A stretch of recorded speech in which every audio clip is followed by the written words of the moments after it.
sell everything that you have, give to the poor, take up the cross and follow me.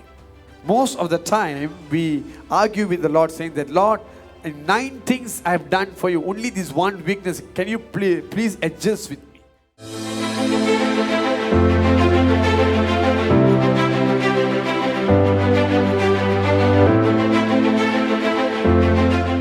Money can separate you from God. Here, a young man ran to Jesus. Okay? He's a good teacher. What am I supposed to do if I want to inherit the kingdom of God? And for that, Jesus listed out the 10 commandments. Hallelujah. And he said that all this I have kept since I was small, since I was young. Hallelujah.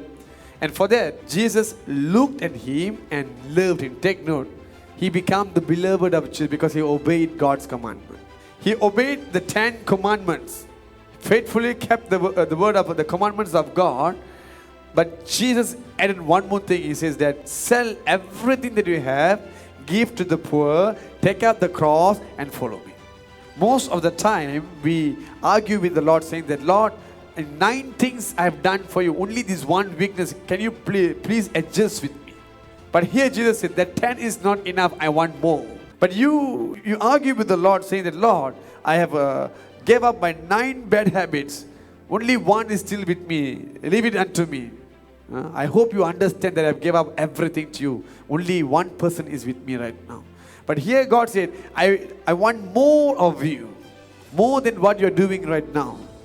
Our relationship with God, it must grow daily. You cannot say, okay, I've come to the level, this is my limit with the Lord, I cannot go on anymore. Our relationship with God must keep growing and growing. The word says that he who is righteous become more righteous, and he who is holy become more holy. God is expecting more. But you put a calculation with the Lord saying that this is the level, this is the limit I can give you. But God is expecting more than this. He knows that he can do more than this. But you see what he asked, what Jesus asked the young man, he said that go and sell everything, give it to the poor and come after me. Now what did the young man did? He was sad. At the moment he heard that word, Jesus said that sell off everything, he was sad. This man could not take it because he was too rich. And he does not have the heart to give away his wealth. Why? The love of money. Now who is asking him to give up everything? Who is that person? Jesus. When it comes to choose God or the wealth, these men were unable to choose God. He chose the wealth.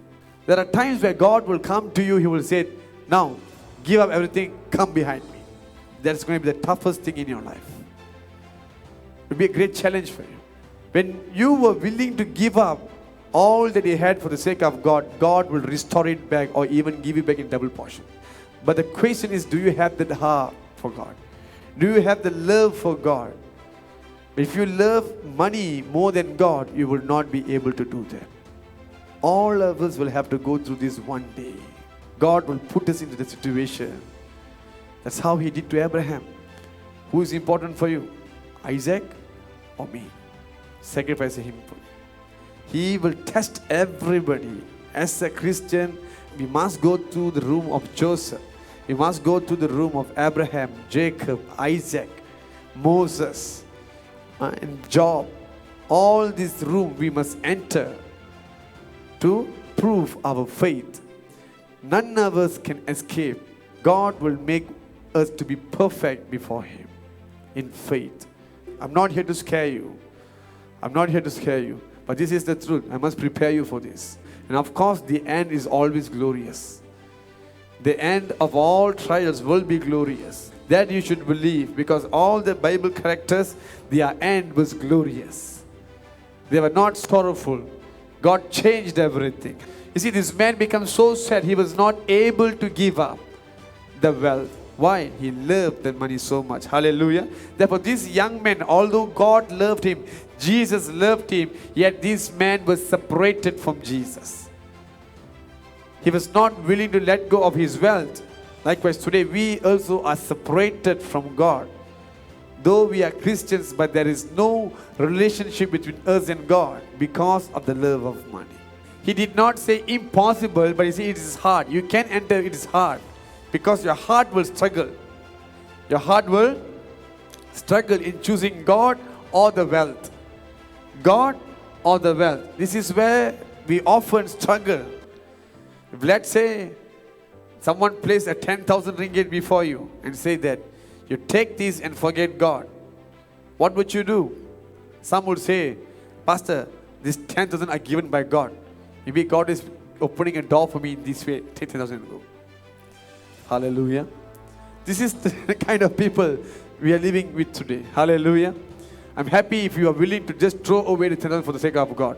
I'm happy. I believe you can do that. But some, they will be saying that, no, I will take the 10,000. I'll give thanks to God. I'll put a tithe for God from it. Hallelujah. We find excuses. We find excuses in order to take that money. Hallelujah. But with God, He only wants you to choose either one only. Money or God. Hallelujah. You can't be faithfully serving to both masters. If money is your master, you cannot make God as your master. That's what I'm telling you. You must put money at the place where it belongs to. You must not make money as your master. This is where we get confused. We feel that if I don't have money, even God will not honor me. That's what they will say. Hallelujah. There is no such thing. There is no such thing. We must not place money above God. Always remember something. Money becomes the last. First must be God. Hallelujah. Money can make you to hate God. There are many Christians, after accepting Christ, when things are not working out for them, when they are not getting a proper job, a good income, they begin to hate God. They curse God, saying that, oh, God is being unfair to me. God is not giving me what I want. God is not blessing me with a good job or a house or a car. They curse God. They find reasons to curse God. Why this happened? Because the love of money.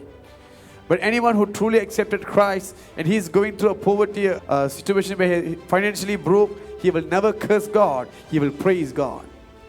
He will praise God. Remember something.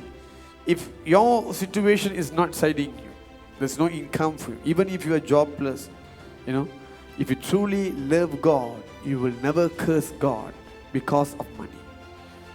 You must not serve money. Don't run after money. Hallelujah. Don't worship money. That's the best word. If you keep on thinking about money, oh, I need this, I need that, how am I going to handle this? It means you are indirectly worshiping your money. Worshiping the money.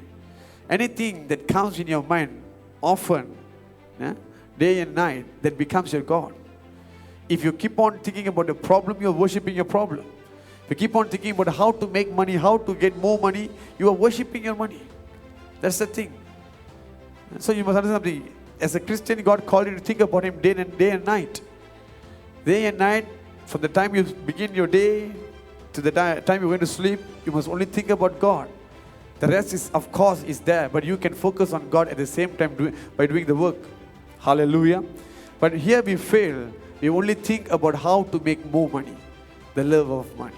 It can divert you from God. If your treasure, if you feel that money is your treasure, your heart will always be upon that. But if you feel that God is your treasure, your heart will be upon Christ alone. Hallelujah. Hallelujah. Today, because of money, you are not able to have a personal relationship with God.